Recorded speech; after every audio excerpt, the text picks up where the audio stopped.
जय हिंद। कैसे हैं आप सभी। मैं विकास कुमार स्वागत करता हूं जुनून एकेडमी समस्तीपुर में, जहां पर बच्चों को आर्मी में भर्ती होने के लिए कराई जाती है लिखित परीक्षा की तैयारी।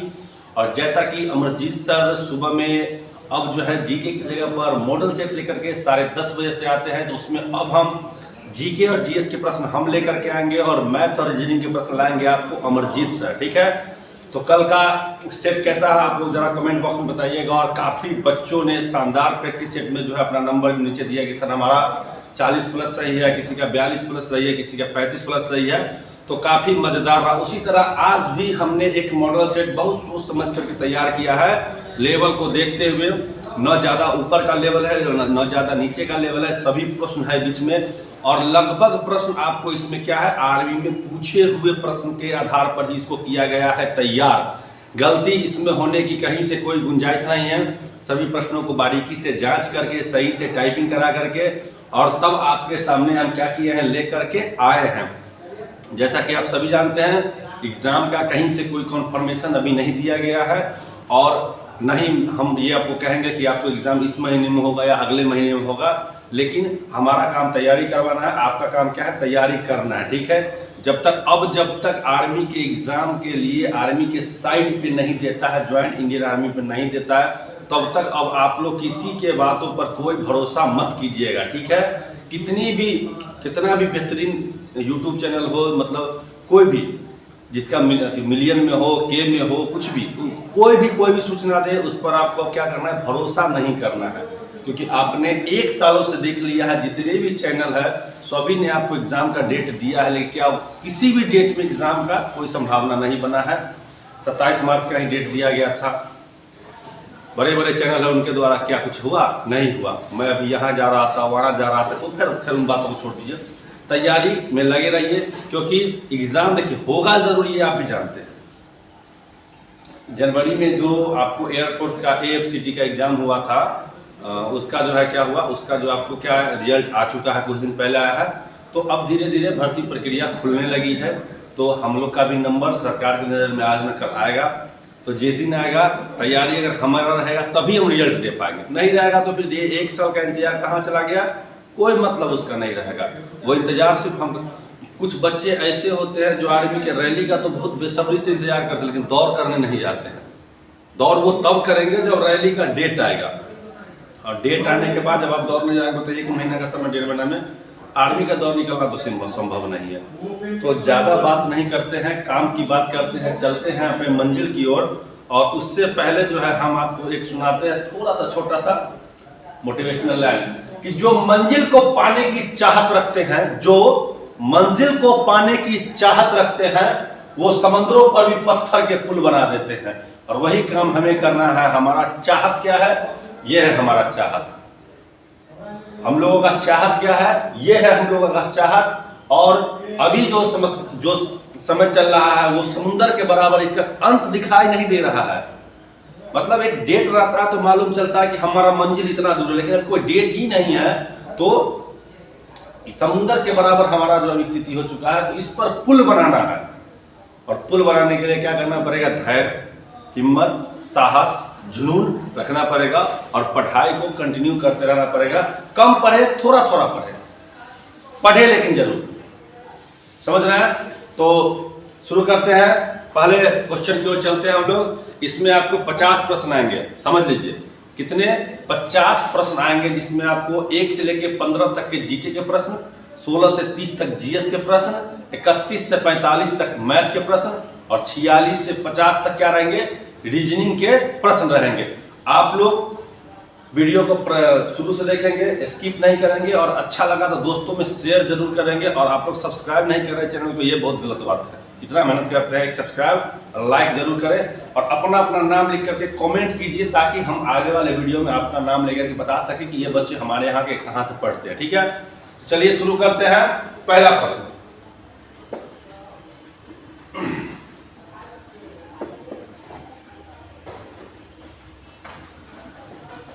पहला प्रश्न है, सबसे पुराना वेद है। पहला प्रश्न क्या है, देखिए, सबसे पुराना वेद है ऋग्वेद, सामवेद, यजुर्वेद, अथर्ववेद। वेदों की संख्या कितनी हो गई? 4। और यहाँ पे चारों ऑप्शन है। अगर इसके बारे में थोड़ा सा डिटेल अगर आपको पता होगा तो आप आराम से इसका उत्तर लगा लेंगे। और देखिए बहुत इजी प्रश्न ही आर्मी के एग्जाम में दिक्कत देती है। जो हार्ड लेवल के प्रश्न तो वो तो हमको बना ही याद रहता है, इजी प्रश्नों क्या करते हैं हम लोग इग्नोर कर देते हैं। तो क्या होगा इसका उत्तर? अगर आप लोगों में से इसका उत्तर ए देने की अगर सोच रहे हो तो बिल्कुल आपने सही उत्तर दिया है, ऋग्वेद। अब चलिए थोड़ा वेदों की ओर जानते हैं। सबसे पहले वेदों का निर्माण किसने किया था? तो वेदों का निर्माण किया था वेद व्यास ने। किसने किया था? वेद व्यास ने। महर्षि वेद व्यास ने क्या किया था? निर्माण किया था। वेदों की संख्या 4 है। वेदों का निर्माण जो है वो सरस्वती नदी के किनारे हुआ था। सरस्वती नदी के तट पे हुआ था, किनारे, ठीक है। सबसे पहला वेद जो था वो वेद कौन था? पहला ऋग्वेद।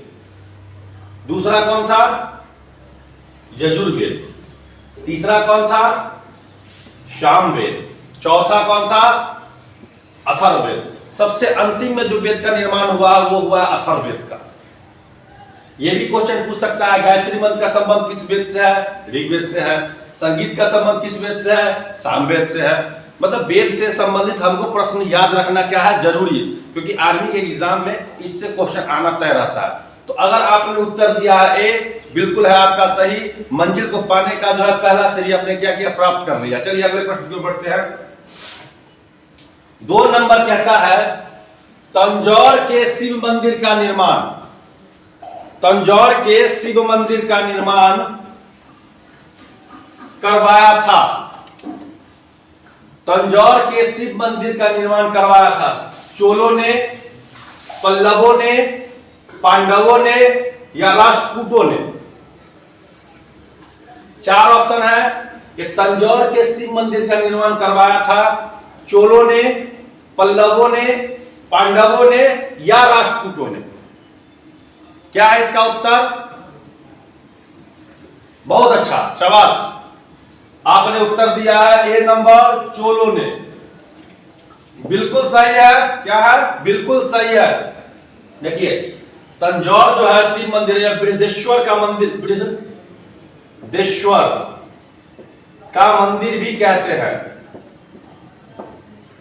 यह एक हिंदू मंदिर है।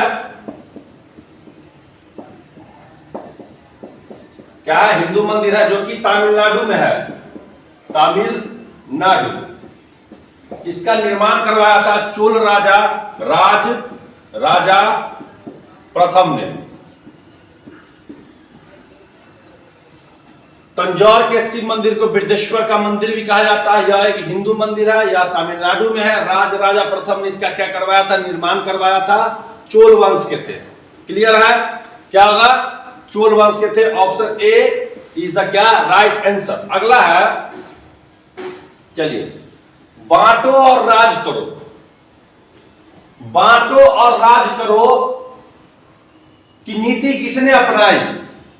बांटो और राज करो की नीति lord Curzon, lord Minto, lord Dalhousie, lord बेलेजी। 4 ऑप्शन है आपके सामने, इसको ध्यान से पढ़ेंगे। बांटो और राज करो की नीति, बांटो और राज करो की नीति किसने अपनाई? Lord Curzon, lord Minto, lord Dalhousie, lord बेलेजी। क्या होगा उत्तर? बहुत बढ़िया। अगर आपने ए नंबर लगाया है तो बिल्कुल सही है, लेकिन कुछ स्टूडेंट जो है यहाँ पे सी लगाए होंगे, तो इन्होंने जो है हड़प की नीति लगाई थी। हड़प की नीति समझ लीजिए। लॉर्ड डलहौजी ने डॉक्ट्रिन ऑफ लैक्स, हड़प की नीति को लागू किया था, और बांटो और राज करो की नीति को लॉर्ड कर्जन ने लागू किया था। क्लियर हो गया? लॉर्ड कर्जन ने बांटो और राज करो की नीति और लॉर्ड डलहौजी ने हड़प की नीति लगाई थी। समझ गए? चलिए, जिक्र अगर हमारा हीरो का होगा तो नाम सबसे पहले इन वीरों का होगा, है ना। 4 का है, भारत छोड़ो आंदोलन कब प्रारंभ हुआ? भारत छोड़ो आंदोलन कब प्रारंभ हुआ? 1945, 1942, 1930, 1947। भारत छोड़ो आंदोलन कब प्रारंभ हुआ? 1945, 1942, 1930, 1947। तो देखिए भारत छोड़ो आंदोलन जो है वह आपको 1942 में क्या हुआ? प्रारंभ हुआ। देखिए कहीं कहीं 8 अगस्त 1942 देता है, कहीं 9 अगस्त 1942 देता है। इसको अगस्त की क्रांति भी कहते हैं, अगस्त की क्रांति कहते हैं। क्या कहते हैं? अगस्त की क्रांति कहते हैं। भारत छोड़ो आंदोलन के प्रमुख नेता थे महात्मा गांधी। क्या थे? महात्मा गांधी। महात्मा गांधी ने इसी आंदोलन में करो या मरो का नारा दिया।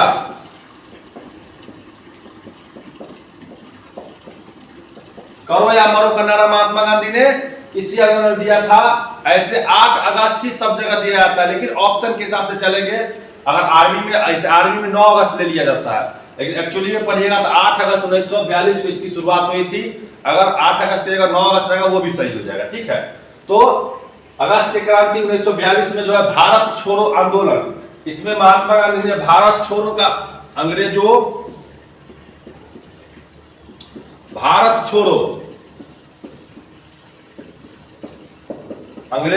छोड़ो का क्या दिया था? नारा दिया था। किसने? महात्मा गांधी ने। क्लियर है? अगला चलते हैं। चलिए 5 क्या कहता है? कंबोडिया का पुराना नाम क्या है? कंबोडिया का पुराना नाम क्या है? कंबोडिया में जो है अंगोर वाट में जो है सबसे बड़ा हिंदू मंदिर है। कम्यूचिया, श्यामा, भीलो का देश, पेगोज। कंबोडिया का पुराना नाम क्या है? पूछ रहा आपसे। नहीं, हम लोग कहते हैं कंबोडिया। अंकोर वाट का मंदिर कहां स्थित है? भगवान विष्णु का कहां है? कंबोडिया में है। एक प्रश्न ये भी आएगा, कंबोडिया का पुराना नाम आपसे पूछा है, क्या होगा? अगर आप जो है ए नंबर लगाना चाहते हैं तो बिल्कुल सही है, कम्यूचिया। कंबोडिया का पुराना नाम क्या है? कम्यूचिया। क्लियर है? चलिए 6 नंबर कहता है योजना आयोग। योजना आयोग की स्थापना किस वर्ष हुई? योजना आयोग की स्थापना किस वर्ष हुई? 1947, 1950, 1951, 1948। क्या हो जाएगा? देखिए योजना आयोग का नया नाम जो है नीति आयोग है। नीति आयोग 1 जनवरी 2015 से इसका नया नाम क्या रखा गया? नीति आयोग। और इसके पदेन अध्यक्ष जो होते हैं, पदेन अध्यक्ष जो होते हैं वो होते हैं प्रधानमंत्री। प्रधानमंत्री होते हैं। तो योजना आयोग के भी अध्यक्ष कौन होते होंगे उस समय में? प्रधानमंत्री। और अगर आप बी लगा दिए हैं 1950 ईस्वी तो एकदम बिल्कुल सही है, घबराने की कोई जरूरत नहीं है, बिल्कुल सही है, आपकी तैयारी अच्छी जा रही है। चलिए अगला प्रश्न है, लोकसभा में अधिकतम सदस्यों की संख्या कितनी हो सकती है? बहुत बढ़िया। लोकसभा में अधिकतम सदस्यों की संख्या कितनी हो सकती है? 545, 418, 552, 543। लोकसभा में सदस्यों की अधिकतम संख्या कितनी हो सकती है? तो देखिए अगर आपने सी लगाया है 552 तो बिल्कुल सही है। वर्तमान में अभी जो है वर्तमान में कितना है? 545। ठीक है, वर्तमान में कितना है? 545। और हो कितनी सकती है? 552। राष्ट्रपति जो है 2 सदस्यों को मनोनीत करेंगे। 2 सदस्य। लोकसभा का कार्यकाल कितना वर्ष का होता है? 5 वर्ष का। लोकसभा का जो है सो उम्र सीमा कितना होना चाहिए? न्यूनतम 25 वर्ष। ठीक है, लोकसभा के अध्यक्ष कौन होते हैं? तो लोकसभा के सदस्य ही लोकसभा के अध्यक्ष बनते हैं और वर्तमान में है श्री ओम बिरला। श्री ओम बिरला। लोकसभा को भंग किया जा सकता है, क्लियर है, लोकसभा को भंग किया जा सकता है। पीपुल ऑफ द हाउस 1954 में इसका नाम दिया गया, क्या? People of the house. Lok Sabha को है निम्न सदन भी कहा जाता है, निम्न सदन भी कहा जाता है, समझ रहे हैं। धन विधेयक जो है वो कहां पहले प्रस्तुत किया जाता है? तो लोकसभा में। धन विधेयक कहां प्रस्तुत किया जाता है? लोकसभा में प्रस्तुत किया जाता है, क्लियर है। तो ये रहे लोकसभा की कुछ जानकारी। और अधिकतम सीट जो हो जाएगी वो कितनी? 552 हो जाएगी। सबसे अधिक लोकसभा सीट कहां है? 80 यूपी। 80 है यूपी में। कहां है? 80। बिहार में कितना है? बिहार में 40 है। क्वेश्चन आता है कि सबसे अधिक लोकसभा की सीटें किस राज्य में है? तो यूपी में है। कहां है? यूपी में है। बिहार में इसकी 40 है। कितनी है? 40। क्लियर हो गया। अगला प्रश्न है, चलिए 8 क्या कहता है? सिरिस्का अभयारण्य कहां स्थित है? अभयारण्य से संबंधित भी प्रश्न आपको आते हैं। सिरिस्का अभयारण्य कहां स्थित है? असम, यहां तो 2 है, कांजीरंगा और भी होंगे, मानस। केरल, तमिलनाडु, राजस्थान। क्या होगा? जवाब दीजिए। तो सिरिस्का अभयारण्य जो है वो आपको राजस्थान में है। कहां है? राजस्थान में। वीरों की भूमि राजस्थान। सूर्य नगरी जोधपुर। गुलाबी शहर जयपुर, सब राजस्थान। तो सिरिस्का अभयारण्य का संबंध किस राज्य से हो गया? तो राजस्थान से हो गया। क्षेत्रफल की दृष्टि से, क्षेत्रफल में सबसे बड़ा राज्य Rajasthan. Mount Abu hill station Rajasthan. हवा महल राजस्थान, समझ रहे हैं।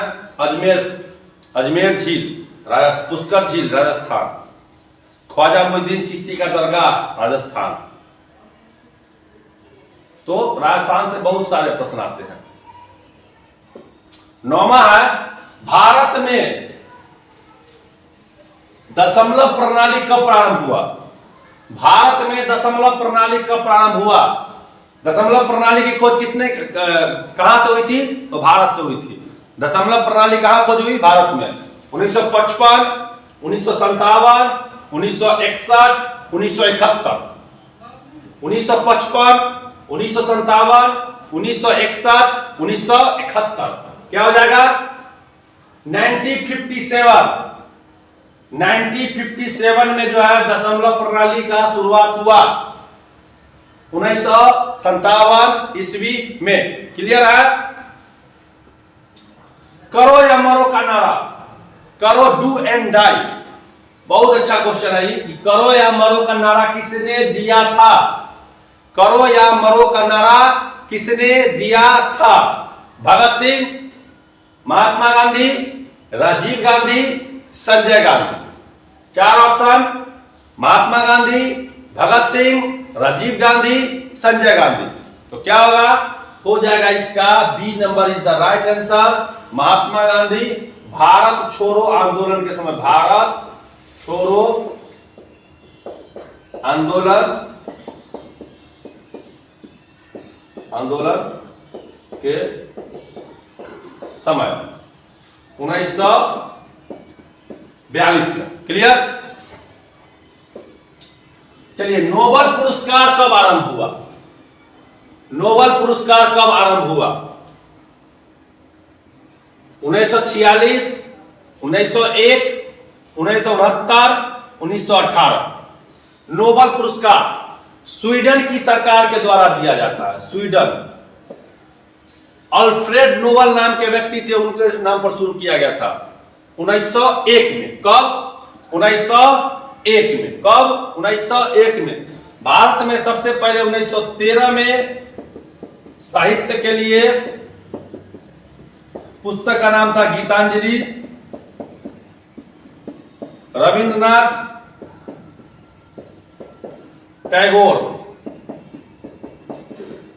टैगोर को मिला था। भारत में सबसे पहले 1913 में साहित्य के क्षेत्र में गीतांजलि नामक पुस्तक को मिला था, जिसके लेखक थे रविंद्रनाथ टैगोर। शुरू कब किया गया था? 1901 में। कब? 1901 में। क्लियर है? B number is the right answer. 12 का भारत में चाय का सबसे बड़ा उत्पादक राज्य कौन सा है? हरा सोना।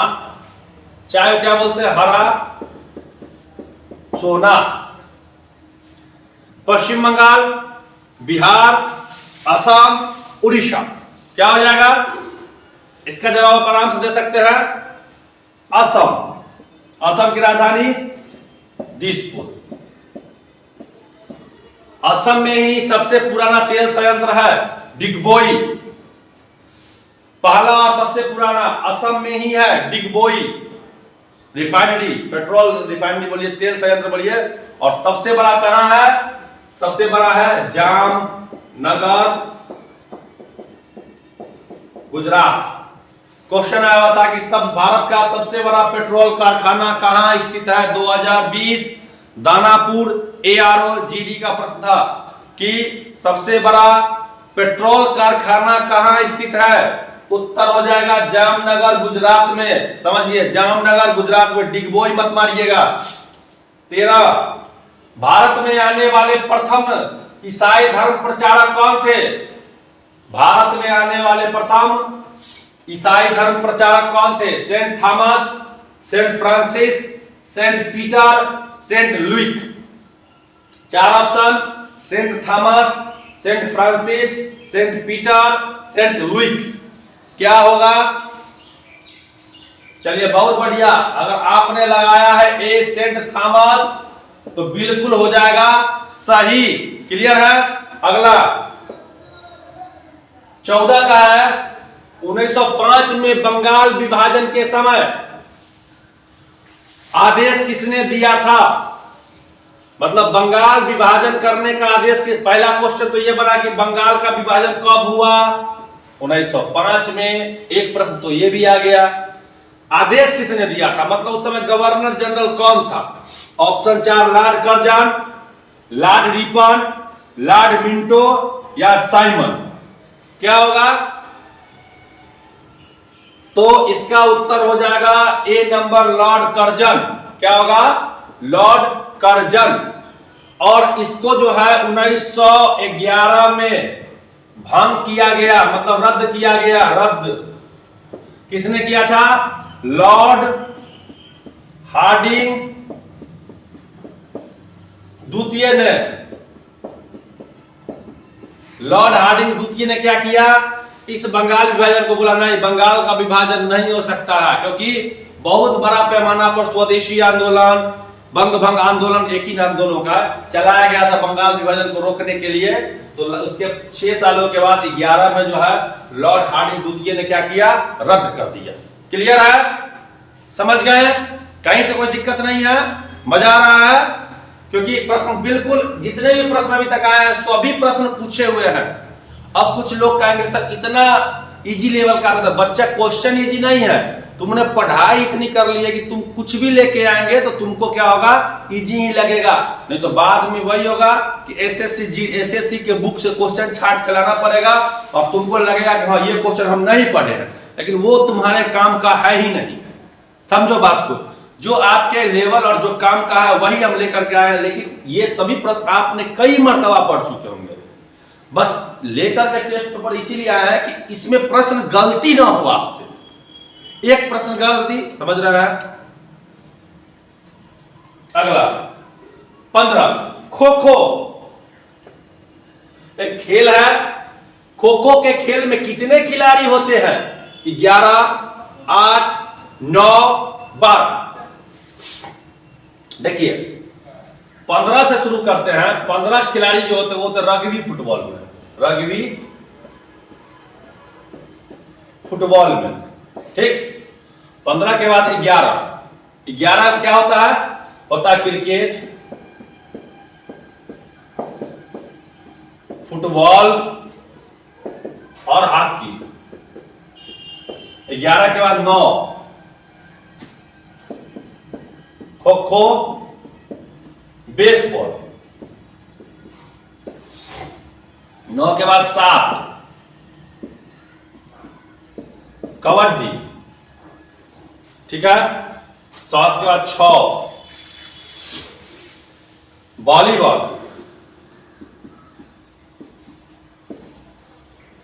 और 7 होते हैं वाटर पोलो में भी।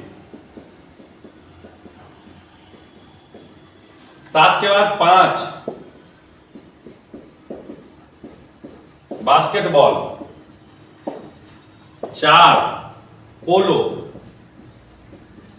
1 या 2 बैडमिंटन, टेबल टेनिस, टेनिस, इसमें, ठीक है। तो आज का प्रश्न क्या था यहाँ पे? खो खो। तो खो खो कहाँ है? यहाँ है। ये खो खो में कितने हो गए? 9। कितने हो गए? 9। पूरा डिटेल हमने दे दिया आपको, क्लियर है? पूरा डिटेल क्या किया? दे दिया। 15 rugby, football, 11 cricket, hockey, 9 kho kho, baseball. Baseball America का राष्ट्रीय खेल है। 7 कबड्डी और वाटर पोलो, 6 वॉलीबॉल, 5 बास्केटबॉल, 4 पोलो, 1 या 2 बैडमिंटन, टेबल टेनिस या लॉन टेनिस। समझ गए? उत्तर आपका 9 क्लियर है, सही। चलिए अब आते हैं साइंस के टॉपिक की ओर। 16 नंबर है। 16 नंबर है, कार का आविष्कार किसने किया? कार का आविष्कार किसने किया? बहुत बेहतरीन क्वेश्चन है। आप लोग जो है इतना पढ़ाई किए होंगे कि ये क्वेश्चन किसी ने नहीं बताया होगा आपको, समझिए। और जितने भी स्टूडेंट हैं, अगर आप खुद से किताब से पढ़ लिए होंगे तो उनका सही हो जाएगा, बाकी कोई भी यूट्यूब पर लगभग पर ये क्वेश्चन नहीं आया होगा। कार का आविष्कार किसने किया? जेम्स वाट एडिशन बल्ब का किया था, भाप इंजन का, भाप इंजन। पार्सनल बेंज ने। 4 ऑप्शन है, आप लोग सही सही अपना इसमें उत्तर लिखिए। मैं 10 सेकंड का समय दे रहा हूं अभी आपको। उत्तर और नाम लिखिए। पढ़ाई तो बहुत किया होगा आपने, कि इसका सही जवाब बताइए तो माने। आपके लेवल का प्रश्न है। पिछली बार पूछा था आर्मी में सिलाई मशीन का आविष्कारक कौन थे? अभी कार का पूछे हैं। क्या होगा? चलिए, कार्ल बेंज ने। कार्ल बेंज 1885 ईस्वी में जर्मन, कौन थे ये? जर्मन थे। इन्होंने सबसे पहले कार का आविष्कार किया। कार का निर्माण किसने किया? कार्ल बेंज ने 1885 ईस्वी में। समझ रहे हैं? कब किया था? 1885 ईस्वी में कार्ल बेंज ने कार का आविष्कार किया।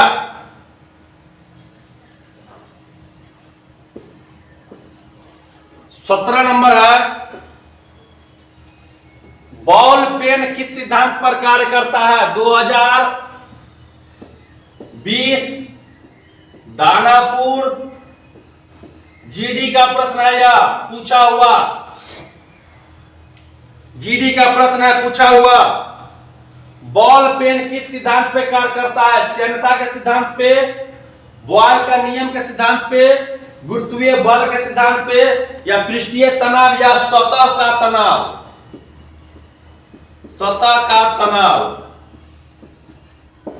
पृष्ठीय सिद्धांत, पृष्ठीय तनाव या सतह का तनाव किस पे काम करता है? क्या होगा? तो इसका देखिए, बॉल पेन जो है या सतह के तनाव या पृष्ठीय तनाव पे काम करता है। Option number D is the right answer. D is the right answer. Clear है? अगला है 18 का, चुंबकीय फ्लक्स का मात्रक क्या होता है? चुंबकीय फ्लक्स का मात्रक क्या होता है? Weber, ampere, volt, weber meter. क्या होगा? तो चुंबकीय फ्लक्स का मात्रक जो है वो होता है वेबर। क्या होता है? Weber. A number is the right answer. Clear है? चलिए 19 का, किस रंग का तरंग दैर्घ्य कम होता है? बहुत अच्छा है। किस रंग का तरंग दैर्घ्य कम होता है? बैगनी, लाल, हरा, नीला। 4 ऑप्शन है। अगर आपसे पूछेगा अधिक होता है तो अधिक में आ जाएगा किसका? लाल का।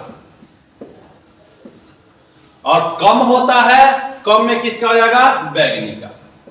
मतलब आपका A number is the right answer. Clear है? A number is the right answer. अगला है, चलिए 20 का, न्यूट्रॉन की खोज किसने की थी? James Chadwick, Bohr, Newton, Rutherford. क्या हो जाएगा? न्यूट्रॉन की खोज किसने की थी? जेम्स चैडविक, बोहर, न्यूटन या रदरफोर्ड? जवाब दीजिए। ये सब क्वेश्चन गलती नहीं होना चाहिए बच्चा। क्या हो जाएगा? चैडविक ने की थी। न्यूट्रॉन की खोज किसने की थी? जेम्स चैडविक ने की थी। किसने? जेम्स चैडविक ने की थी। ठीक है। अगला है 21 नंबर, निम्न में कौन हाइड्रोजन का समस्थानिक नहीं है? 21 नंबर प्रश्न है कि निम्न में कौन हाइड्रोजन का समस्थानिक नहीं है? अगर आपको हाइड्रोजन का समस्थानिक पता होगा तो आप इसको आराम से क्या करेंगे? निकाल लेंगे। Option A protium, B deuterium, C yttrium, D tritium. समझिए, 4 option, protium, deuterium, yttrium, tritium. क्या हो जाएगा? किसका समस्थानिक पूछा है? हाइड्रोजन का। तो देखिए ये और ये तीनों हाइड्रोजन के समस्थानिक होते हैं, लेकिन इट्रियम जो है वो हाइड्रोजन का क्या? समस्थानिक नहीं होता है। मतलब ऑप्शन सी आपका बिल्कुल क्या है? सही है। क्लियर?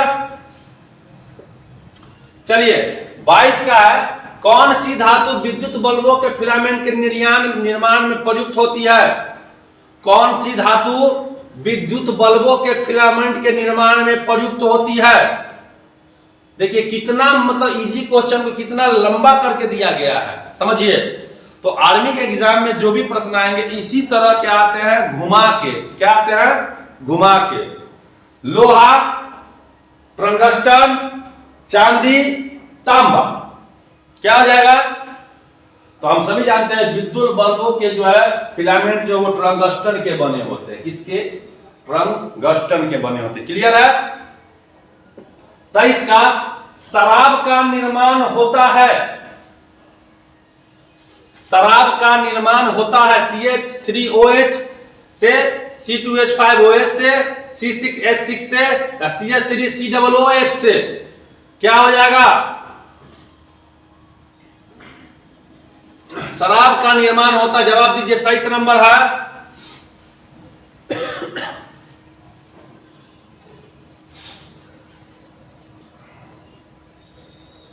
क्या होगा? CH3OH, C2H5OH, C6H6, CH3COOH। तो देखिए बी नंबर C2H5OH बिल्कुल सही है। अब आप बताइएगा इसको कहते क्या है? कुछ आप भी बताइए, इसको कहते क्या है? क्लियर? पिंड के द्रव्यमान और इसके वेग के गुणनफल को क्या कहते हैं? 24 नंबर है कि पिंड के द्रव्यमान और इसके गुणनफल, इसके वेग के गुणनफल को क्या कहते हैं? बल, संवेग, ऊर्जा या शक्ति। 4 ऑप्शन है इसके। पिंड के द्रव्यमान और इसके वेग के गुणनफल को क्या कहते हैं? तो कहते हैं हम इसका संवेग कहते हैं। क्या कहते हैं? बी नंबर, संवेग कहते हैं। क्लियर है? थोड़ा लेवल साइंस का बढ़ा हुआ है। चलिए 25 का, दाढ़ी बनाने वाला दर्पण होता है उत्तल, अवतल, समतल या परवलयीय? परवलयिक। क्या हो जाएगा? उत्तल, अवतल, समतल, परवलयिक। देखिए गाड़ी के पीछे देखने के लिए है ना, गाड़ी के पीछे इसका उपयोग करते हैं, उत्तल का। गाड़ी के हेडलाइट में लाइट और दाढ़ी बनाने के लिए, दाढ़ी बनाने में अवतल, चेहरा देखने के लिए समतल, ठीक है, चेहरा देखने के लिए समतल। तो क्या होगा आपका उत्तर? अवतल is the right answer. Clear है? अवतल is the right answer. Clear है? आगे 26 का, अनुदैर्घ्य तरंगे किससे नहीं गुजर सकती है? अनुदैर्घ्य तरंगे किससे नहीं गुजर सकती है? निर्वात से, ठोस से, द्रव्य से और गैस से। बहुत अच्छा क्वेश्चन है। अनुदैर्घ्य तरंग किससे नहीं गुजर सकती है पूछ रहा है, नहीं गुजर सकती है। क्या होगा? निर्वात से। क्या होगा? नहीं, जहां हवा नहीं होता है उसको निर्वात बोलते, खाली स्थान। तो निर्वात से क्या नहीं गुजर सकती है। 27वां प्रश्न है, मायोपिया क्या है? मायोपिया से क्या तात्पर्य कह रहा है? मायोपिया से क्या तात्पर्य है? दीर्घ दृष्टि दोष, निकट दृष्टि दोष, वर्णधता या रतौंधी। दीर्घ दृष्टि दोष, निकट दृष्टि दोष, वर्णधता या रतौंधी। क्या होगा? देखिए इसका हो जाएगा निकट दृष्टि दोष। Option B is the right answer. Option B is the right answer. Clear है? 28 का, निमोनिया किस सूक्ष्मजीव के कारण होता है? निमोनिया नामक बीमारी जो है किस सूक्ष्म जीव के कारण होता है? प्रोटोजोआ, फंगस, वायरस, जीवाणु। निमोनिया किस सूक्ष्म जीव के कारण होता है? प्रोटोजोआ, फंगस, वायरस या जीवाणु। क्या होगा? उत्तर हो जाएगा इसका जीवाणु। क्या हो जाएगा? जीवाणु is the right answer. Clear है? D number is the right answer. चलिए 29 का है, विडाल टेस्ट। एक टेस्ट का नाम है विडाल टेस्ट। का उपयोग किस संभावना की जांच के लिए किया जाता है?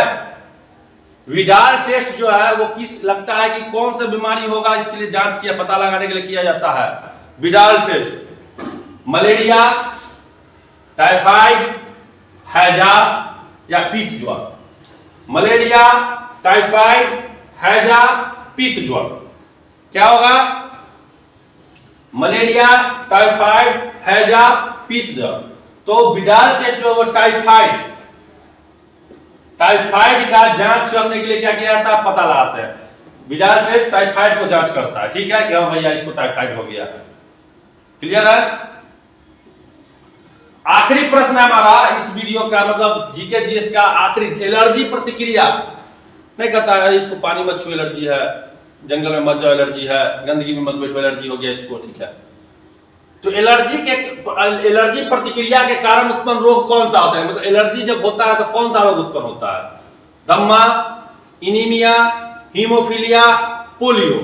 क्या होता है? एलर्जी का प्रतिक्रिया के कारण उत्पन्न रोग जो होता है उसका नाम क्या है? दम्मा। क्या होता है? दम्मा। धूलकण से एलर्जी, दम्मा है उसको, समझ रहे हैं? इस तरह से 30 प्रश्न आपके हो चुके हैं। अब 31 से लेकर के मैथ के लिए आएंगे आपको अमरजीत सर। ठीक है? तो फिर मिलते हैं अब हम नेक्स्ट वीडियो में। जय हिंद। और हम देखेंगे मैथ का क्वेश्चन। मैथ के 31 नंबर से क्वेश्चन है ये। कह रहे हैं कि 2000 रुपए का 10% दर से 3 वर्ष का चक्रवृद्धि ब्याज क्या होगा? क्या पूछा जा रहा? चक्रवृद्धि ब्याज। तो चक्रवृद्धि ब्याज का पूरा सूत्र जो होता है थोड़ा लंबा होता है। हम सबसे पहले क्या करेंगे, सब क्वेश्चन का पहले मिश्रधन निकाल लेंगे और फिर क्या करेंगे, उसको मूलधन से घटा लेंगे तो हमारा ब्याज निकल के आ जाएगा। तो मिश्रधन बराबर होता है 2000 मूलधन गुणे 10% है तो 110 और बटे 100 गुणे 110 और बटे 100। ये 3 वर्ष है इसलिए इसको हम 3 बार लिखेंगे। और अगर ये 2 वर्ष रहता तो सिर्फ इसको 2 बार ही लिखते। ठीक है, अब काट देंगे, 2 जीरो से ये 2 जीरो कट जाएगा, ये 2 जीरो से 1 जीरो ये, 1 जीरो ये, और ये 2 जीरो से ये 2 जीरो कट जाएगा। अब ये क्या बच गया, 13 का क्यूब कितना होता है, अरे 11 का क्यूब जो होता है वो 1331 होता है, 1331। और इसको क्या करेंगे, 2 से गुना कर देंगे, 2 इकाइयां 2, 3 दूना 6, 3 दूना 6, 2 इकाइयां 2, यानी कि हमारा जो निकल के आया 2662। ये जो निकला, ये निकला हमारा मिश्र धन। क्या आ गया, मिश्र धन आ गया। लेकिन हमसे पूछा क्या जा रहा, ब्याज पूछा जा रहा, तो हम क्या करेंगे, मिश्र धन में से मूलधन को घटा देंगे, तो हमारा ब्याज निकल के आ जाएगा। तो मूलधन है 2000, इसमें से घटाएंगे तो 2, 6 और ये 0, यानी कि 662। इसका सही उत्तर ऑप्शन बी हो जाएगा, 662, यानी कि ब्याज कितना हो जाएगा, 662 हो जाएगा। अब देखते हैं अगला क्वेश्चन।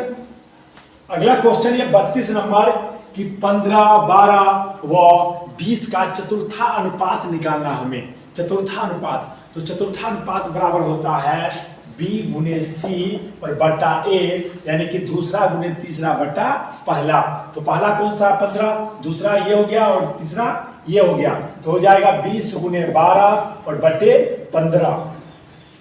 अब इसको काट देंगे, 4 तिया 12, 5 तिया 15, 5 चौके 20, 4 चौका 16, यानी इसका सही आंसर जो हो जाएगा ऑप्शन बी हो जाएगा। एक हम इस प्रकार का आपको क्वेश्चन बता दे रहे जो एग्जाम में पूछा जाता है कभी कभी क्वेश्चन कि अनुपात, जैसे 1:2, 2:3, 5:6, 7:8, ऐसे दिया रहे तो आपको कितना भी अनुपात दिया रहे और आपसे पूछ दे कि इसका मिश्रित अनुपात क्या होगा, मिश्र अनुपात क्या होगा, तो उसमें आपको क्या करना है, लगातार दिया रहे 1:2, 2:3, 5:6, 7:8, सब कोमा डाल डाल के लगातार दिया हो और पूछ दे इसका रेशियो क्या होगा, आपको इसका रेशियो बताना।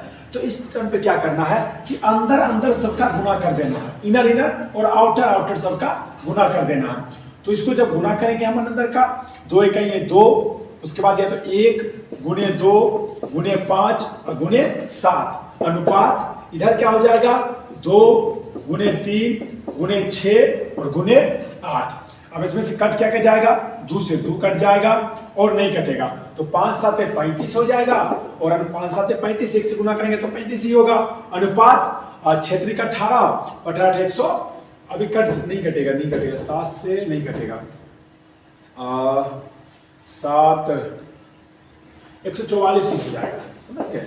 तो ये इसका आंसर हो जाएगा, यानी कि आपको कितना भी दे दे उसका अनुपात पूछे तो हमें अंदर अंदर का, देखिए यहाँ पे भी यही चीज होता है, फिर से एक बार देख लीजिए, देखिए जैसे ये दिया हुआ माने कि दिया रहता है यहाँ पे कि 15:12 समानुपात 20 और इसके जगह पे वाट, हमें ये चीज निकालना है। तो हमने क्या किया, इसका गुना कर दिया, बटा में ये कर दिया, तो यहाँ पे वही चीज सेम हुआ, अंदर अंदर का गुना हो गया, बटा में बाहर वाला आ गया, ये गुना हो जाता है। ठीक है, तो आप इसको ऐसे भी लिख सकते हैं, 15 गुने वाट बराबर हो जाएगा 12 गुने 20, तो वाट बराबर हो जाएगा 12 गुने 20 अब बटे 15, 15 से काट देंगे, 5 तिया 15, 4 तिया 12, 5 चौके 20, 4 चौका 16, तो 16 निकल के आ जाएगा। तो जितना भी अनुपात दिया है आपको, लगातार अनुपात दिया हुआ है, तो सबको क्या करना, अंदर अंदर का गुना कर लेना और बाहर बाहर का गुना कर लेना। अगला क्वेश्चन देखते हैं हम 33 नंबर कि यदि कोई संख्या 25% बढ़ने पर 80 हो जाती है तो वह संख्या बताओ। तो सीधे सीधे क्या हो जाएगा, 125% बराबर 80। अब ये 25 पंचे 125, 25 चौके 100, 5 से काट देंगे तो 16 बार में कट जाएगा, 16 चौका 64, यानी कि संख्या जो है वो हमारा 64 है। अब पता करना कि सही है कि नहीं, देखिए ये तो आपको एग्जाम में सिर्फ कर देना है, लेकिन आपको कैसे पता चलेगा सही कि नहीं, बनाने के लिए देखिए कह रहा है कि इसका 25%, तो 64 का 25%, 25 चौके 16, 16 चौका 64, 16 और 16 में 64 में यदि 16 जोड़ दो तो 80 हो जाएगा, यानी कि सही है हमारा। तो इसका सही उत्तर जो हो जाएगा ऑप्शन बी हो जाएगा। एग्जाम में आपको इतना नहीं करना, सीधे इतना बढ़ने पर दे रहा तो 125 और बटे 100 बराबर 80 कर देना। हमने ये बताया ताकि ये क्वेश्चन हमें सही बनाया। अगला क्वेश्चन देखते हैं 34 नंबर क्वेश्चन। 34 नंबर क्वेश्चन है कि 5 क्रमागत संख्याओं का औसत 23 हो तो सबसे छोटी संख्या बताना है।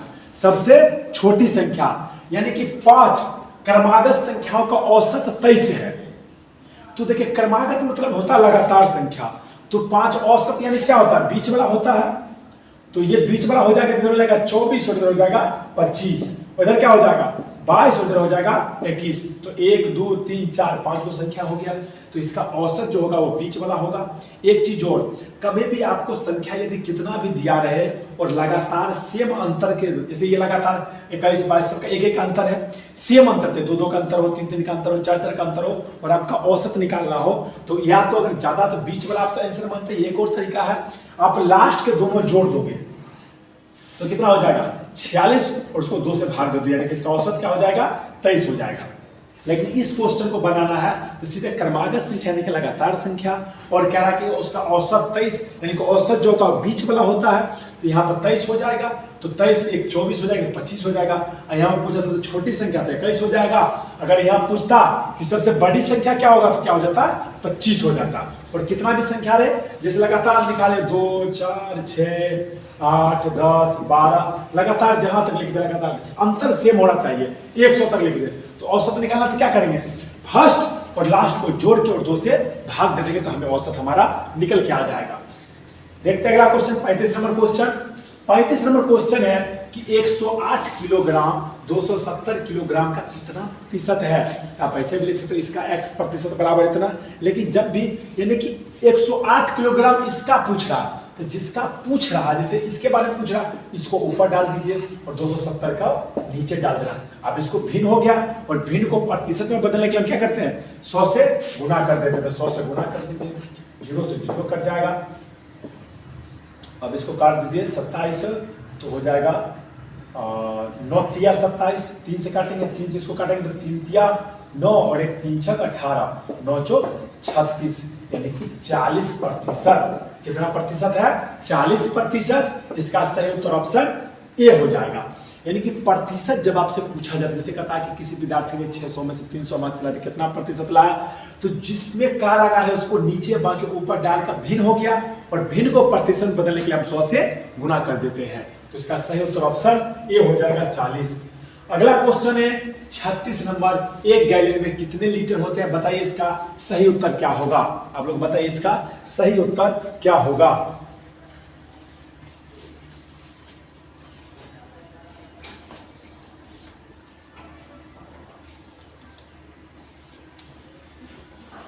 तो इसका सही उत्तर हो जाएगा ऑप्शन बी। 37 नंबर क्वेश्चन है, क्वेश्चन बहुत ही हल्का है, बनाइए। ये सीधा सीधा लकीर है, इसमें ऊंचाई मतलब होता है बिल्कुल सीधा, और ये आधार भी दिया हुआ है और लंब भी दिया हुआ है। इसमें दिक्कत तब होता है जब समद्विबाहु त्रिभुज या दूसरा, जैसे अगर सीधे ये त्रिभुज रहेगा और इसमें ऊंचाई निकालना, तब ये निकालना पड़ता हमें। ये तो सीधा समकोण त्रिभुज है। क्या है ये समकोण त्रिभुज, का ऊंचाई ये हो जाएगा और ये क्या हो जाएगा आधार हो जाएगा। तो क्या होता है त्रिभुज का क्षेत्रफल बराबर 1/2 गुणे आधार गुणे ऊंचाई।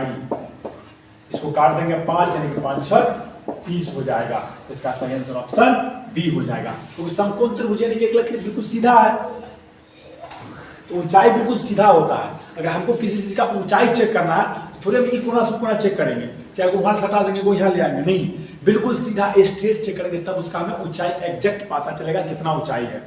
अगर ये त्रिभुज होता, इसे होता त्रिभुज, और तब हमको ऊंचाई निकालना होता तो पहले ये निकालते, इसका ये निकालते, तब जाकर हम इसका क्या कहते हैं क्षेत्रफल निकाल सकते हैं। तो यहाँ पर क्या समकोण त्रिभुज में सीधा लकीर है, एक लकीर क्या बिल्कुल सीधा है, तो ये क्या हो जाएगा, इसका ऊंचाई हो गया और ये आधार हो गया इसका।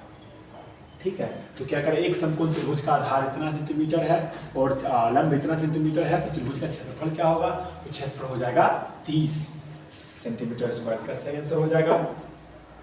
38 नंबर क्वेश्चन है, 16,259 में क्या जोड़ा जाए कि पूर्ण वर्ग बन जाए। क्या जोड़ा जाए, क्या कह रहा, क्या जोड़ा जाए। तो जोड़ा जाए जब भी कहे तो क्या करना, सबसे पहले इसका वर्गमूल निकालेंगे हम भाग विधि से, इधर से जोड़ा लगाएंगे। अब 1 बच गया तो 1 से एक बार में लगाएंगे तो ये 1 हो जाएगा। अब 1 और 1 कट जाएगा, 6 और 2 आ जाएगा, कलर चेंज कर लेते हैं, और 1 1 2 हो गया। अब इस पर क्या लगाएंगे, 23 से लगाएंगे तो 23 दिया 69 हो जाएगा, जो कि क्या होगा इससे ज्यादा हो जाएगा। 22 से लगाएंगे तो 22 दूना 44, और ये 2 हो जाएगा, 2 2 4 और ये 2 24। अब क्या करेंगे, इसको घटा देंगे, 12 में से 4 जाएगा तो 8 और 5 में से 4 जाएगा तो 1। अब यहाँ पर आ गया 5 और 9। अब क्या करना है, यहाँ पर ध्यान रखना है, यहाँ पे वह संख्या डालना है जो गुना करने पे इससे जस्ट एक्स्ट्रा हो, ऐसा नहीं बहुत ज्यादा हो जाए। जैसे माने कि हम लोग ऐसे निकालते हैं, भाग विधि से वर्गमूल निकालते हैं तो इससे छोटा संख्या डालते हैं, लेकिन इसमें ज्यादा वाला संख्या डालेंगे और उसमें से घटा के इसमें जोड़ देंगे तो वो हो जाएगा वर्गमूल, इसका निकल जाएगा। तो हम 8 से लगाते हैं, तो 8 8 64, 6 8 चौक 32 और 6 40।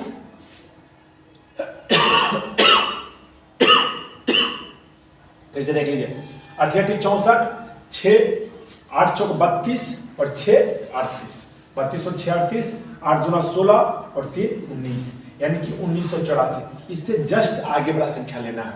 अब इसको हम घटाएंगे और जो घटा के आएगा वो यदि इसमें जोड़ देंगे हम तो क्या होता, 1984 हो जाता। तो क्या होगा, संख्या हमारा पूर्ण वर्ग हो जाता। तो इसमें से इसको घटाना कि इसमें से ये घटेगा, बड़ा में से छोटा घटाना। तो ये क्या है, देखिए 1984 में से हमको 1859 घटाना है, ठीक है। तो 14 में से 9 जाएगा तो क्या बच जाएगा, 5 बच गया, 7 में से 5 जाएगा 2 और बच गया ये कितना, 9 में से 8 जाएगा 1 और ये कट जाएगा, नहीं 125। यदि इसमें जोड़ देंगे तो ये 1984 हो जाएगा। जब 1984 कट के 0 हो जाएगा तो क्या हो जाएगा, हमारा संख्या का वर्गमूल जो हो जाएगा वो 128 हो जाएगा। इसलिए इसमें क्या, जब जोड़ा जाए तो क्या करेंगे, बढ़ा लेंगे, क्या घटाया जाए तब तो हम छोटा वाला इससे लेंगे, जो घटा के शेष आएगा वही घटाया जाएगा।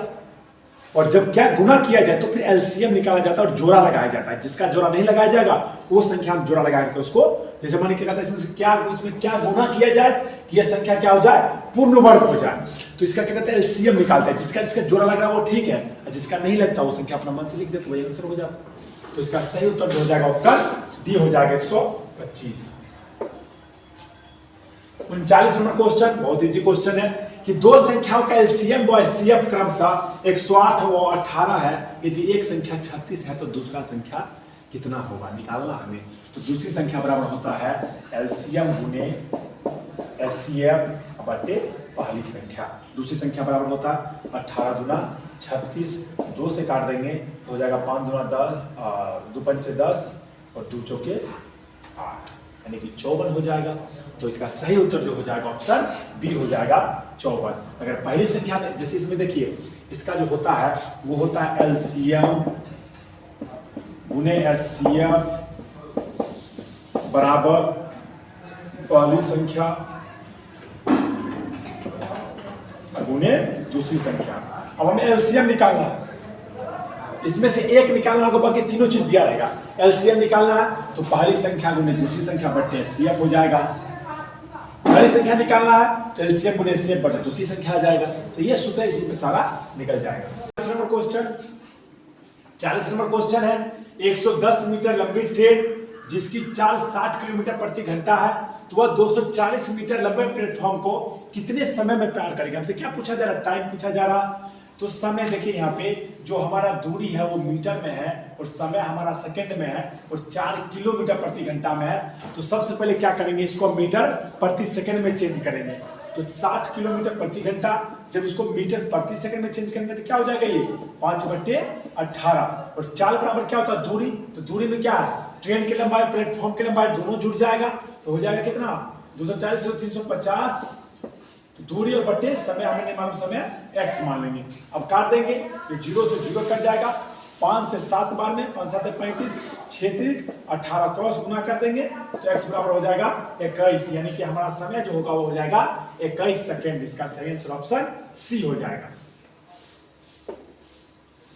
41 नंबर क्वेश्चन है, √64 माइनस √25 का मान क्या होगा। बहुत ही इजी है, इसका मान क्या होता है 8 हो जाएगा और -5 बराबर क्या हो जाएगा 3। इसका सही आंसर ऑप्शन ए हो जाएगा, क्योंकि 64 का वर्गमूल 8 होता है और 25 का वर्गमूल 5 होता है। 42 नंबर क्वेश्चन है, पंकज 80 रुपया में 10 नींबू खरीदता है और 25% लाभ प्राप्त करने के लिए उसे 1 दर्जन, कितना, 1 दर्जन नींबू किस मूल्य पर बेचने होंगे। फिर से देखिए, पंकज 80 रुपया में 10 नींबू खरीदता है और 25% लाभ प्राप्त करने के लिए उसे 1 दर्जन नींबू किस मूल्य पर बेचना होगा। देखिए इस प्रकार का जब भी क्वेश्चन आएगा कितना पर खरीदा इतना पर बेचा, या इतना पर बेचा तो कितना में खरीदा होगा, तो इस प्रकार क्वेश्चन मिले कि रुपया क्या 80 और कितना नींबू मिला 10, ये क्या हो गया, ये क्रयमूल्य हो गया, खरीदा है। तो हमें विक्रय मूल्य बराबर क्या होता है, क्रय मूल्य गुने 25% लाभ 125 और बटे 100 हो जाएगा। 25 पंचे 125, 25 चौके 100, 4 से इसको काट देंगे, 20 चौके 80, 5 से काटेंगे 2 10 और 2 से काटेंगे तो ये 10, यानी कि 10 हो गया और एक हो गया, यानी कि हमारा विक्रय मूल्य जो हुआ वो 10 रुपया में 1 नींबू बेचा, यानी कि हमारा ऊपर वाला रुपया था और नीचे वाला क्या था, नींबू था। तो ऊपर हमारा 10 आया, नीचे 1 आया, विक्रय मूल्य। तो विक्रय मूल्य जब विक्रय मूल्य बराबर सूत्र नहीं होता 100 प्लस लाभ बटे, विक्रय मूल्य बराबर सूत्र होता है क्या, क्रय मूल्य गुने 100 प्लस लाभ प्रतिशत जो दिया वो हो जाएगा, हानि रहेगा तो घट जाएगा और बटे में 100, इससे वही फॉर्मूला हम लगा दिए। तो ये निकल के आ गया 10 और 1, यानी कि 10 रुपया में हम एगो नींबू बेच रहे हैं, हमारा विक्रय मूल्य। हमें 1 दर्जन नींबू बेचना है, कितना, तो 10 रुपया में जब 1 को बेच रहे हैं तो 12 गो नींबू, 1 दर्जन में कितने नींबू होंगे 12 नींबू, तो 12 नींबू का कितने हो जाएगा 120 हो जाएगा, 120 रुपया।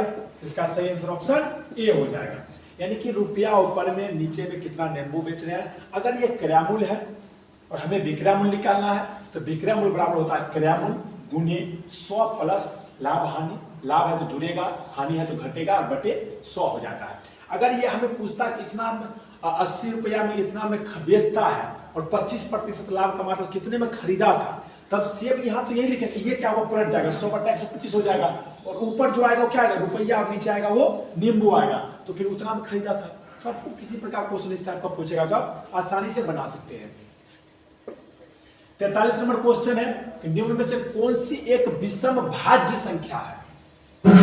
विषम भाज्य संख्या 12 क्या है, सम संख्या 15, देखिए ये विषम संख्या भी और भाज्य संख्या भी है। ये क्या विषम है लेकिन अभाज्य है, ये भी विषम है लेकिन अभाज्य है, तो इसका सही आंसर ऑप्शन बी हो जाएगा। देखिए अभाज्य संख्या क्या होता है और भाज्य संख्या क्या होता है। जब पूछा जाए सबसे छोटी अभाज्य संख्या, तो सबसे छोटा अभाज्य संख्या 2 होता है, और भाज्य संख्या सबसे छोटा क्या होगा, तो सबसे छोटा भाज्य संख्या 4 होगा। क्यों, क्योंकि भाज्य संख्या देखिए, अभाज्य संख्या देखिए क्या बोलते हैं, जो सिर्फ खुद और एक से कटे उसको हम अभाज्य संख्या कहते हैं, और भाज्य संख्या जो खुद और एक के अलावा और किसी संख्या से कटे। तो देखिए एक सिर्फ एक ही से कटेगा तो होगा ही नहीं, 2 सिर्फ 1 और 2 खुद ही से कटेगा तो ये भी नहीं होगा, 3 सिर्फ 1 और 3 खुद से कटेगा तो ये भी नहीं होगा, 4 1 से भी कटेगा, 4 से भी कटेगा और 2 से भी कटेगा। तो सबसे छोटा भाज्य संख्या क्या होगा, 4 होगा, और सबसे छोटा अभाज्य संख्या 2 होगा। अभाज्य संख्या का भी शर्त है कि कम से कम वो 2 संख्या से कटे और अधिक से अधिक में 2 संख्या से कटे हो। ऐसा नहीं कि एक अभाज्य एक इसलिए नहीं होगा कि एक सिर्फ एक ही खुद ही से कट रहा और किसी से नहीं कट रहा। अभाज्य संख्या का रूल ये होता है कि कम से कम वो 2 संख्या से कटे, यानी कि एक से और खुद से, और अधिक से भी 2 ही से कटे, एक से और खुद से, बाकी किसी से नहीं कटे, उसे बोलते हैं अभाज्य संख्या बोलते हैं। और भाज्य संख्या सबसे छोटा हो जाएगा 4। ये क्या कह रहा कि निम्न में से कौन सी विषम भाज्य संख्या है, विषम भाज्य संख्या। तो विषम 15 है और भाज्य भी है, ये कटेगा, 1 से कटेगा, 15 से भी कटेगा, 3 से भी कटेगा, 5 से भी कटेगा, तो ये हो जाएगा भाज्य संख्या। आगे देखिए क्वेश्चन है 44 नंबर कि 10 संतरों का विक्रय मूल्य 13 संतरों के लागत मूल्य के बराबर है, तो तदनुसार लाभ का प्रतिशत कितना होगा।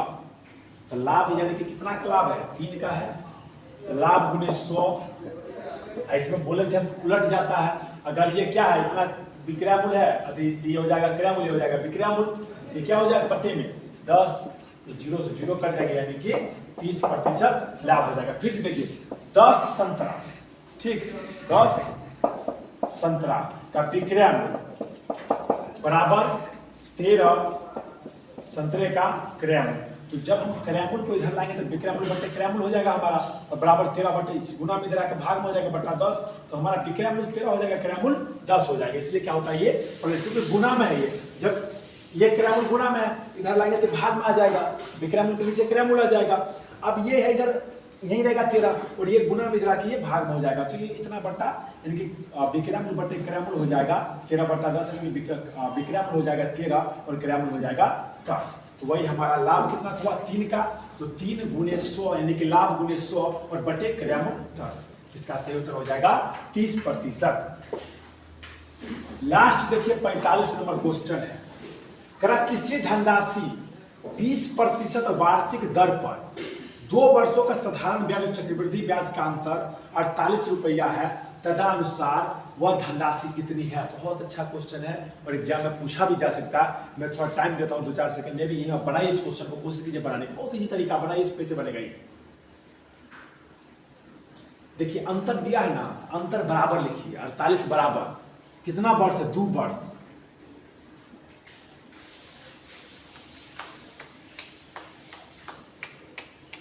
देखिए 48 अंतर दिया है, 48 बराबर 20/100 गुने 20/100, 2 बार से तो 2 बार, अब ये 0 से 0, ये 0 से ये 0 कट जाएगा, 2 से काटेंगे इसको तो 24 बार में कटेगा, फिर 2 से काटेंगे तो ये 12 बार में। अब क्रॉस गुना हो जाएगा, 2 0 है, 12 पर 2 0 यानी कि 1200।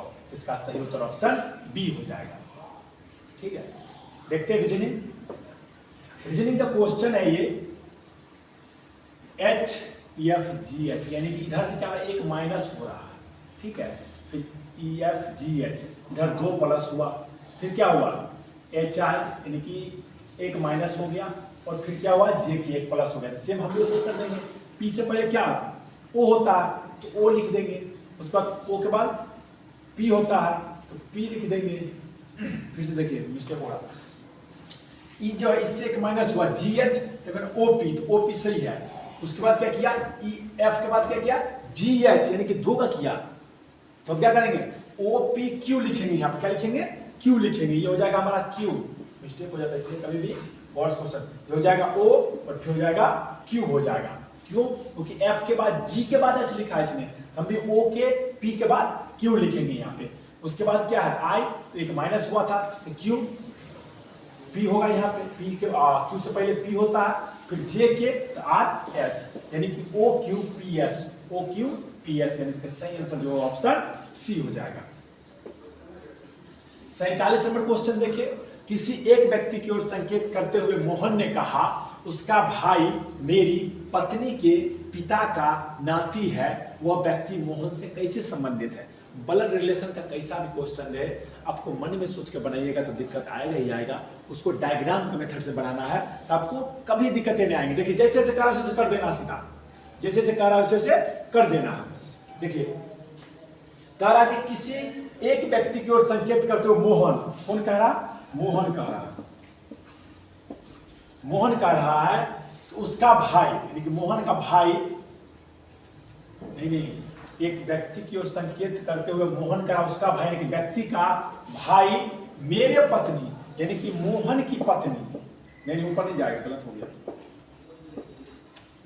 मोहन की पत्नी की मोहन के बराबरी रहेगी, मोहन की पत्नी यानी कि मेरे पत्नी के पिता यानी कि इसके पिता यानी कि मोहन का ससुर, पिता के नाती, तो इसके ससुर का जो नाती होगा इसका वाइफ का बेटा ही नहीं होगा, नाती है क्या किसका उस व्यक्ति का भाई, तो व्यक्ति यहां पे आ जाएगा और इसका ये भाई। अब फिर से देखिए मोहन एक व्यक्ति की किसी एक व्यक्ति की ओर संकेत करते हुए मोहन ने कहा, मोहन क्या कह रहा है उसका भाई यानी कि इसका भाई जो है, इसका भाई मेरे मोहन का पत्नी के पिता के नाती यानी कि इसका पिता का बेटी का बेटा नाती हो गया, नाती है तो मोहन से कैसे संबंधित है, तो मोहन का क्या हो जाएगा पुत्र हो जाएगा। इसका सही आंसर जो हो जाएगा ऑप्शन बी हो जाएगा, पुत्र हो जाएगा ऑप्शन बी।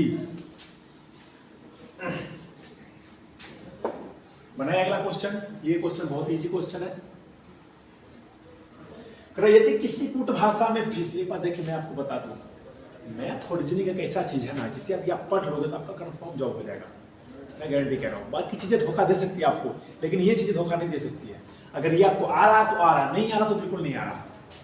लेकिन जीके में क्या है, आपने कितना पढ़ लिया, थोड़ा प्लेटफॉर्म चेंज कर दे दिक्कत आ जाती है। लेकिन मैथ यदि आप चैप्टर वाइज सीखे हुए, रीजनिंग सीखे हुए, ये तो फ्री का नंबर है 5 नंबर। अगर इसमें भी मिस्टेक करके आ जाओ, जैसे मैं बता रहा हूँ थोड़ा बहुत मिस्टेक हो जाए क्योंकि हमारी प्रैक्टिस थोड़ी बहुत छूट चुकी है। तो आप यदि आप लगातार बना रहे हो, इसीलिए कहते हैं ना कि लगातार प्रैक्टिस में रहना है। एग्जाम जब होगा वो तो होगा ही, आपको लगातार प्रैक्टिस में रहना है कि मिस्टेक किसी प्रकार का नहीं होना चाहिए, मिस्टेक नहीं होना चाहिए। खासकर रीजनिंग में ये 5 यानी कि 5 क्वेश्चन का हमें 10 नंबर जो मिलेगा वो हर हाल में हमें लेना ही लेना है। यदि किसी कूट भाषा में फीस को ये लिखा जाता है तो इसे क्या लिखा जाएगा? देखिए EF क्या हुआ, एक माइनस हो गया, फिर क्या हुआ GHI, फिर एक माइनस हो गया, उसके बाद सब में एक माइनस हो रहा है GH। ठीक है, तो हम सेम वही करेंगे।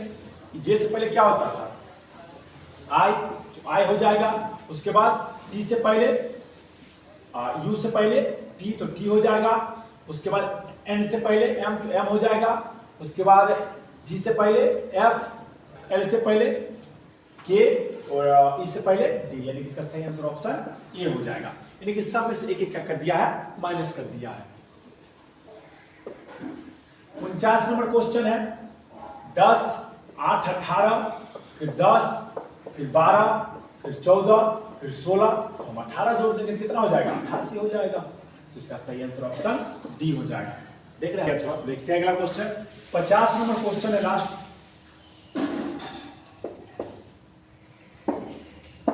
50 नंबर क्वेश्चन है, लास्ट क्वेश्चन है ये कि यदि 1 जनवरी मंगलवार है तो जनवरी महीने में कितने मंगलवार होंगे? तो देखिए 31 का जनवरी है और 28वां दिन जो है सो फिर से मंगलवार ही आएगा, तो मंगलवार कितना हो जाएगा?